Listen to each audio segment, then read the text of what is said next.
Georgia coach Suzanne Yacklin with some last-minute instructions on the floor, which they are very, very strong in.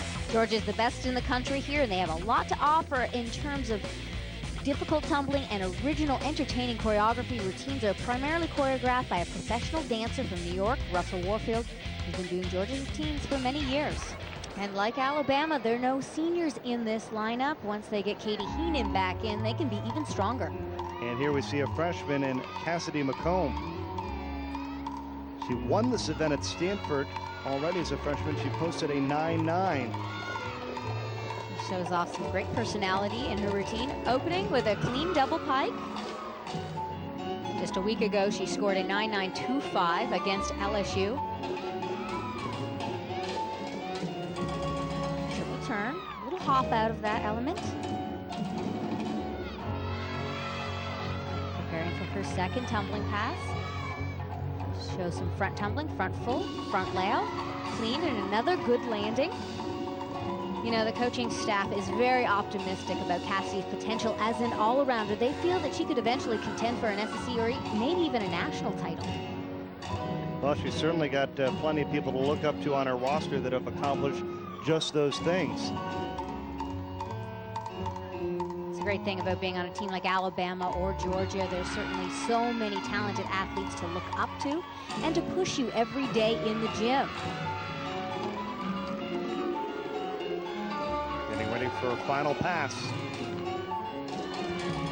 2.5 twist into a punch front. Great job. She has charisma. That is an entertaining routine. A great routine for a freshman, and the choreography really matches her personality. That's something that's very important. When a choreographer comes in, they really need to get a feel for what the athlete's personality is and something that they will feel comfortable with. And of course, Kassi pushes the envelope in terms of her difficulty on this final pass. Not only is it a high difficulty rating, but she also adds a combination with the front tuck at the end. And a nice score of 9.9 back to the beam. And Kassi Price, 2008, she's already scored a 9.775. Now there's a little added pressure now that Alabama has had a fall on beam. Kassi told me that she feels so much more confident this year now that she has her freshman year under her belt. She'll be relying on that experience to handle the nerves here. Front aerial continues the momentum into a back handspring layout. That's 3 elements directly connected. And she also shows both forward and backward tumbling, which is a requirement. Sloppy on her switch leap to a wolf jump. She's been very consistent on the beam this year. She's turned in 3 9.7 so far. Again, that plays into her experience and that level of confidence that she is now feeling. Front salto element there, front kick over, and she combines it to a changement.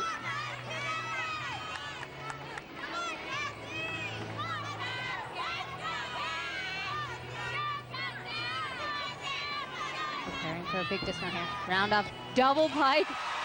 Excellent job. Very nice difficulty right to the end of this routine. The first element in the dismount is a round off. It's crucial to be square and get a solid foot placement so that you can get enough height for 2 rotations. It's more difficult because she does it in the pike position. Boy, it takes years to perfect that dismount. Alabama needed a big score and they got one, 9.825.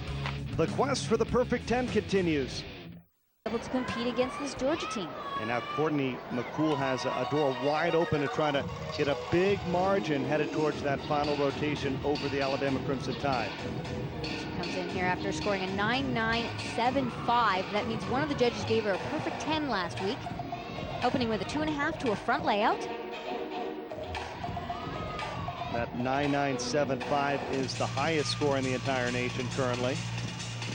In these dual meet competitions, there are 2 judges.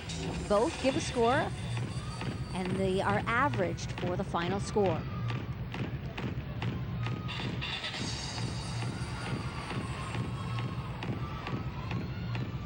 Second tumbling pass, whip to a double twist.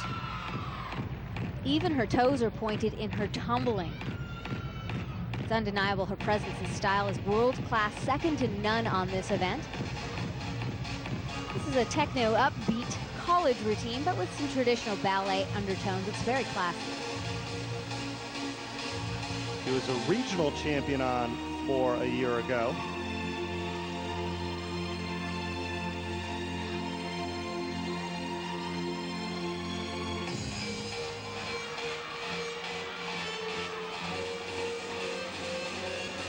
Final tumbling pass, front 1.5 twist. It's called a Rudy.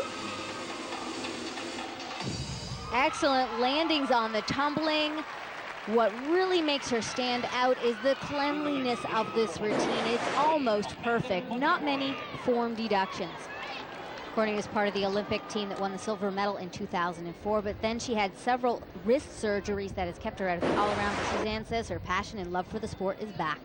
Courtney McCool, #1 in the country in this exercise, and she wins it with a 9.950, and Georgia's really opened up a big lead here with this 49.325. One mistake by Courtney Coupets, that will be dropped. The rest of the team got the job done and certainly took a substantial lead from this event. They have a full point lead over the Alabama Crimson Tide as we head towards the 4th rotation.